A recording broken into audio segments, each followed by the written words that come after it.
everyone, welcome back to my channel. And today in Off the Cuff Talks, I'm going to talk about my MAHAKUMBH trip and the experience, and I'm going to give you some tips so that if you're planning to go to MAHAKUMBH, you will definitely get great insights from my experience and my learnings and whatever I saw and whatever I feel that it should be planned well enough before going to MAHAKUMBH. So without any delay, let's get started. Well, I visited MAHAKUMBH on 8th and 9th of February, and actually that day especially the crowd was too much. I went by a tour bus and the crowd was so much that we had planned the MAHAKUMBH holy dip in the sacred waters, that is the Snan, on 8th of February, but due to the rush and the traffic jam, we couldn't reach on time, and it was too late. After 6 or 7 p.m. we reached there, and we decided to go for the Snan or the holy dip in the sacred waters the next early morning. So that is how our plan changed, and actually we left on 9th. We had done the bookings of the hotel beforehand only, so there was no problem. And I would really advise everybody not to move out without prior booking, because after you think you will reach there, you will do the booking and somehow you will get it. It is not practically possible. So bookings should be done, confirmed booking should be done beforehand only, of the traveling vehicle also, and also of the stay there. You can do it online. You have plenty of phone numbers and links and everything from the websites and from the so many videos that are being posted. So you can just call them upon, and nobody is misguiding. There are very few chances of being misguided. Most of the people are quite helpful and they guide you quite well. And that day morning it was so much of rush that all the vehicles were parked outside the city, and we had to travel via a pickup or a four-wheeler. That was the only option. So we traveled inside the city to our hotel with the help of a pickup or a four-wheeler, and then we reached our hotel and with all our stuff and luggage, and we left the hotel early in the morning on the bikes. So bikes are also very easily available there. You can book them beforehand only, before you reach Prayagraj or Allahabad, and then you can call them upon. They will come at very early morning, 5 a.m. and 4 a.m. also they are coming, and they'll take you directly very near to the Sangam Triveni Ghat. Actually what other people are also planning, if you want to go into the clearer waters, then you can go via boat. The boat is to be taken from the boat club, different kind of boat club, especially they are on the Aral Ghat. So you can book a boat prior also, before you reach the Prayagraj. And if you are quite lucky enough and there is no rush, then you might get a boat on the spot also, but that depends on the rush. If the rush is too much, you have to wait for 4 hours also sometimes. So for the boat, yes. So we didn't take a boat, we just went walking. The bikes were parked at a nearby area, and we went walking to the ghat. And the ghat waters are not so clear, they are not as clear, but that is a Triveni Ghat. You can go by that. There are not many direction boards everywhere, so that will guide you, and you can ask also. And if the bike person also will guide you, they are quite experienced. They will take you to the Triveni Ghat. There you can have a good holy dip in the sacred waters, 5 dips, 11 dips, whatever you feel like doing, in the name of whosoever, for yourself, for your family, for everybody, those near and dear ones. You can take a dip, and even you can carry the kalash, that coconut, and that chunari, small chunari for the Triveni Mata. And whatever you want to do, a little bit prayers, you can do. It is very difficult to get a pandit there on the ghat. If you go via the boat from the Aral Ghat, there you can actually pay for the pandit, and they will get you to do some puja also. That facility is there with the boats. So I didn't find that facility, or maybe it's there or not, I'm not sure about it, but I didn't get to find anything on the ghat. The Pandit, the Diya Prajwalan and the Deepak lighting was not actually, we were told it's not allowed on the ghat, so we don't do that. So whatever little bit you can do, whatever is possible and manageable, that you should do, and then you can just take your dips, and then that very well arranged changing rooms. You might have to wait for a few minutes, and then you will get a chance to change there. And after changing, you can actually get your tilak done. There are innumerable people who are doing the tilaks, so whatever you feel in whatever design, you can get your tilak done. And then if you are on the you didn't go by boat, like we didn't go by boat, so we directly went to the Bade Hanumanji or Lete Hue Hanumanji darshan. There was a big line, so accordingly you can manipulate with the VIP darshan or whatever you can do, or you can get into the line also if you're quite early enough. We were quite early enough, so we got in the we got the darshan at the right time. We were not so late, and the darshan were very beautiful, pretty, auspicious, divine. And we bought the prasad from outside the mandir also, mandir only, because it's a very delicious and nice besan laddu prasad you can get from outside the mandir. And then you can go by that, and then along with that you can go for the Akshavat darshan also. If you do all this early, you can finish all these things in about 3 to 4 hours.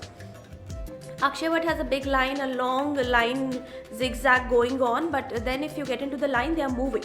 They are not standstill, no jam is there. They are quite organized, and you get to do the darshan. Then you come exit via the exit door. You also get to see the Saraswati Koop, the Saraswati Mandir, and then you can get out.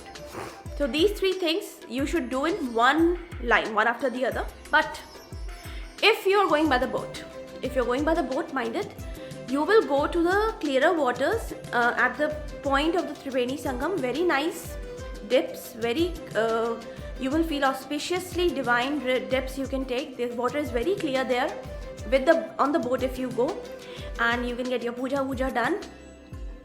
But then the boat will bring you to the ghat, to the boat club. They will not be taking you to the Bade Hanumanji, they will not be taking you to the Akshavat. If you want to go to the Bade Hanumanji Akshavat, you will have to come via different route if you go on a boat, and then you have to come back, and then you have to visit and do the darshan separately. And if you are taking dips on the ghat like we did, you can directly go to the Bade Hanumanji temple and the Akshavat darshan. So these are minor differences. Charges vary day to day, and when there is too much of rush, the charges are little high, and when there is little rush, then you can accordingly bargain and manipulate with them. But too much of manipulation is not practically possible because the rush is so much, and people are actually charging for whatever paints they are taking, and sometimes a little bit more. And so don't be quite in a panic situation about the charges. Carry cash with yourself and take care of your cash because that is very important. The rush is too much. If you don't take enough care, you might face some kind of adverse situation also. So just please be aware of your cash. Okay, next important thing I want to tell you, don't go alone. No, never go alone. Be there with your family or friend. At least 2 people should visit the Kumbh together, and more than 2 it's better. And never you can go alone, but then it will be very difficult to manage and take care of your things and everything, very difficult. And you there are so many directions, so many ghats, and if you don't have a proper guidance, you may get lost sometimes. The crowd may put your morale down also if you're alone, but if you're 2 people, the crowd will never put your morale down. You will be full of energy, zest and spiritual motivation, and nothing will affect you actually. The 2 the better, and more the better. So that is another tip. Then as far as eating and everything is concerned, you get everything. Sprouts are there, then chaat is there, then moody is there, and many stalls are there. They are moving along, and you can eat there also. But if your stomach is sensitive, carry your own You can carry a fruit, one fruit, but carry light. Don't carry too much of eating stuff. It will make your luggage too much of heavy. So one fruit, you can carry few snacks, a biscuit packet and things like that. And then you can come out and eat on a particular decent shop. And there are good stalls also, decent stalls also, where you can eat. Dosa is there, then chila is there, all these idli, sambar, all these things are there. Everything is there. You can find many things there. So that is the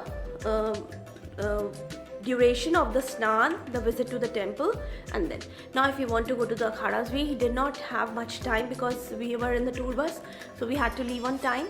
If you want to visit the akhada, you have to go to the sector number 20. But now today is actually 14th of Feb. Now if you visit Kumbh, the akhadas are not too many there. Few people you can find there, and most of them have left for Kashi, that is Varanasi. And because their main snan is over, so they have left for that place. So better you visit the temples first and not run after the akhadas. And few other attractions are there, like digital attractions, and if you get to find time in the later hours, that is evening hours, you can ask and plan your itinerary accordingly. So this is the insight and the tips and things. Carry shoes, socks should be there, and then in the extreme morning hours and extreme evening hours it's quite cold, but in the daytime it's very hot. No need of carrying too many woolen clothes there. One sweater, one shawl will do enough and keep you well warm during the extreme hours. And at the same time, then you can get back by walking to the bike place or two-wheeler place, and then you can get back. But if it is too much of rush, then you have to walk a lot, because sometimes bikes and two-wheelers are also not allowed in the Mela area, in the whole this area. So you might have to walk a lot, but that was not my experience, so I don't know too much about it. So I didn't have to walk a lot, because though there was rush, but bikes were allowed that day.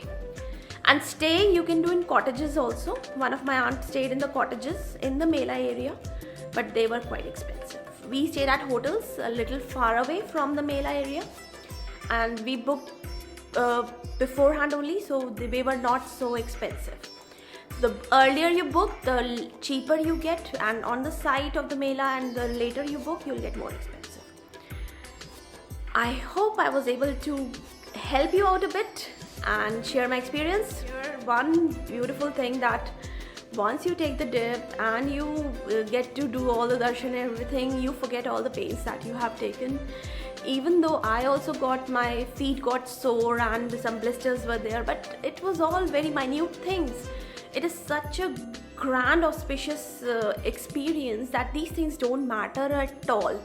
So don't think twice even, just go for the Kumbh till 26th of Feb. You have a lot of time, and with your